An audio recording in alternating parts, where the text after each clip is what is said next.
गजरी, सारी तैयारियां हो गई क्या बहू के आने की? बहुएं अभी आते ही होंगी। माँ जी काहे इतना परेशान हो रही हो? सारी तैयारियां समय से हो गई हैं। अब तो बस बहुओं के आने का इंतजार है। भगवती और भगवती की दोनों बहुएं चंपा और गजरी बहुत ही खुश होती हैं। भगवती ने अपने दोनों बड़े बेटे मोहित और आकाश की शादी गांव की रहने वाली गजरी और चंपा से करवाई थी, लेकिन वहीं अपने दोनों छोटे बेटे सुमित और राज की शादी भगवती शहर की रहने वाली तनीषा और अलीशा से करवाती है। भगवती और चंपा गजरी बड़े ही प्यार से तनीषा और अलीशा का स्वागत करते हैं। दुल्हनिया, इस कलश को गिराकर घर के अंदर प्रवेश करो। व्हाट? दुल्हनिया? व्हाट क्या? ओह माय गॉड, व्हाट नहीं व्हाट? ये क्या होवत है? तुम दोनों को इतनी भी इंग्लिश नहीं आती है कि तुम्हें व्हाट का मतलब पता हो? हम तो देसी हैं, हमें ये शहर की अंग्रेजी ना आवत है। हम तो अपनी देसी भाषा में ही बहुत खुश हैं। ओह नो, ये हमारी कैसे घर में शादी कर दी है? देखो तो जरा, इन्होंने साड़ी भी बिल्कुल गांव की औरतों की तरह पहनी है और इनके पेट देखो इतने मोटे से हैं। शहर की दुल्हनिया, हमारे पेट कोई मोटे मोटे नहीं है, हम दोनों तो पेट से हैं। कुछ ही महीना में हमारे घर के आंगन में हमारा लल्ला खेलेगा। लल्ला क्या होता है? बच्चे को हम लल्ला कहते हैं। अलीशा, लग रहा है कि अगर हम यहाँ कुछ दिन और रहे तो हम लोग इन देहाती गांव वालों की तरह बन जाएंगे। इनके कपड़े पहनने का सेंस तो देखो कितना बेकार है, और इनकी लैंग्वेज तो OMG, मुंह खोलते ही गांव और देहातियों की बदबू आती है। मैं तो यहाँ कुछ दिन ही सर्वाइव नहीं कर सकती हूँ। You are right तनीषा, मेरी नई नवेली दुल्हनिया, अब दोनों क्या बात ही करती रहोगी या कलश गिराकर अंदर भी आओगी? भगवती के कहने पर अलीशा और तनीषा मुंह बनाते हुए कलश को गिराकर घर के अंदर प्रवेश करती हैं। अलीशा और तनीषा दोनों ही शहर की मॉडर्न लड़कियां होती हैं, जिन्हें मॉडर्न लाइफ ही जीनी पसंद थी। गांव में रहने के तौर तरीके दोनों को ही नहीं पता होते, इसलिए दोनों ही अपनी गांव की जेठानी को नापसंद करती हैं और उनके गांव के होने से उन्हें हमेशा ताने देते हैं। छी, ये क्या खा रही हो तुम दोनों? देसी घी है, माँ जी ने इसे हमारे लिए निकाला है। कहते हैं हलवे में देसी घी डालकर खाने से बच्चा बिल्कुल तंदुरुस्त और गोरा चिट्टा पैदा होता है। इतना घी कौन खाता है? अरे इसमें तो पूरे होटल का खाना बन सकता है। तुम लोगों को क्या अपनी हेल्थ की बिल्कुल भी फिक्र नहीं है जो इतना घी खा रही हो? इससे तुम्हारा फिगर खराब हो सकता है। फिगर क्या? ये क्या होता है? अलीशा, तुम किन गांव की गवारों के सामने फिगर मेंटेन करने की बात कर रही हो? इन्हें तो फिगर का F भी नहीं पता होगा। अरे ओ सारी बहुरिया, हमारे सामने ना ज्यादा लपड़ चपड़ करने की कोई जरूरत नहीं है। एक कान के नीचे लगा दिया ना, दिन में तारे नजर आ जाएंगे। हमें तो समझ नहीं आता तुम शहर के लोगों को हम गांव के लोगों से परेशानी क्या है? एक तो तुम्हारे शहर में प्रदूषण इतना है कि इंसान खुलकर सांस भी नहीं ले सकता। शुद्ध हवा खाने के लिए तुम हमारे गांव आते हो और हमारे ही गांव की बुराई करते हो। शर्म नहीं आवत है तुम लोगों को?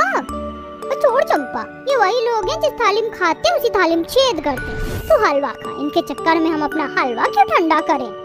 चंपा और गजरी का ऐसा जवाब सुनकर तनीषा और अलीशा को बहुत गुस्सा आता है और वो मुंह बनाते हुए अपने कमरे में चली जाती है। तनीषा अलीशा की शादी को पूरा 1 महीना हो चुका था, लेकिन इन दोनों ने घर के किसी भी काम को हाथ नहीं लगाया था। गर्भवती होने पर भी चंपा और गजरी ही दोनों घर के काम किया करती थी। ऐसे ही समय बीतता रहता है। अलीशा और तनीषा को पता चलता है कि वो प्रेग्नेंट हैं। दोनों ही जाकर ये खुशखबरी घर वालों को बताते हैं, जिसे सुनकर सारा परिवार बहुत खुश होता है। अब तो मेरे आंगन में एक नहीं, दो नहीं, पूरे 4 लल्ला लल्ली खेलेंगे। तनीषा, अलीशा, आज के बाद तुम दोनों अपना खास ध्यान रखोगी। बाहर की उल्टी सीधी चीजें आज के बाद बंद। सिर्फ घर का खाना खाओगी, वो भी देसी घी में बना हुआ, समझी? भगवती के सामने तो तनीषा और अलीशा हाँ कर देते हैं, लेकिन भगवती के जाते ही दोनों शहर की बहुएं ऑनलाइन पिज्जा, बर्गर और कोल्ड ड्रिंक ऑर्डर करते हैं, जिसके बाद दोनों शहर की बहुएं आराम से बैठकर उन्हें खाती हैं कि तभी वहाँ चंपा और गजरी आ जाती हैं। माँ जी ने तुम दोनों को बाहर का खाने से मना करा था, लेकिन फिर भी तुम दोनों यहाँ बैठकर मजे से लपालप चीजें खा रही हो। आखिरकार तुम दोनों को हम दोनों से प्रॉब्लम क्या है? अपने काम से क्यों नहीं काम रखती हो? हम चाहे कुछ भी खाएं कुछ भी पिएं, तुम्हें उससे क्या मतलब? लेकिन कम से कम अपने बच्चों की खातिर ही ये चीज बंद कर दो। तुम्हें पता भी है इन चीजों को खाने से तुम्हारे आने वाले बच्चों पर कितना गंदा असर पड़ेगा। ये खाना बंद करो। ये देखो माँ जी ने तुम दोनों के लिए देसी घी के लड्डू बनाए हैं, इन्हें जल्दी से खा लो, ये बच्चे की सेहत के लिए अच्छा होता है। चंपा की बात सुनकर अलीशा गुस्से में चंपा के पास जाती है और लड्डू को छीनकर फेंक देती है। ये गंदे और वाहियात लड्डू ले जाओ यहाँ से, हमसे बिना पूछे हमारे लिए कुछ लाने की जरूरत नहीं है, समझी? अलीशा तनीषा की बात सुनकर चंपा और गजरी की आंखों में आंसू आ जाते हैं और वो वहाँ से चुपचाप चली जाती हैं। ऐसे ही समय बीतता रहता है। समय बीतने के साथ साथ चंपा और गजरी देसी घी का खाना और सही चीज खाते हैं, लेकिन वहीं तनीषा अलीशा हर रोज बाहर की चीजें खाते हैं। अपनी सास के समझाने पर भी अलीशा और तनीषा उसकी एक नहीं सुनती।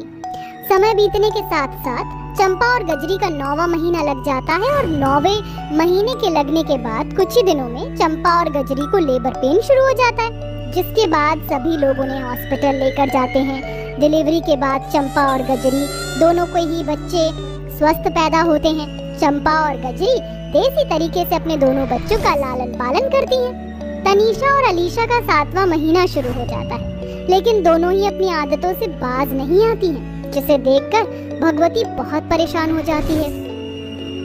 अलीशा तनीषा, तुम दोनों का 7वां महीना लग चुका है, लेकिन ना ही तो तुमने बाहर की चीजें खाना बंद करी है और ना ही अपने बिस्तर से उठती हो। अगर ऐसे ही चलता रहा तो बच्चों के जन्म के समय तुम लोगों को काफी तकलीफ होगी। अभी भी समय है, अपनी आदतों पर रोक लगाओ। अफ़ो माँ जी, आप अपनी ये गांव की बातें अपने पास ही रखो। हमें आपकी इन फालतू बातों में जरा भी इंटरेस्ट नहीं है, बिकॉज हमें अपनी प्रेगनेंसी में क्या करना है क्या नहीं, ये हमें आपसे ज्यादा नॉलेज है, अंडरस्टैंड? लेकिन बहू, हमें एक बात बार बार रिपीट करने का कोई शौक नहीं है, ओके? अलीशा और तनीषा इतना बोल ही रही होती हैं कि तभी अचानक उनके पेट में दर्द शुरू हो जाता है।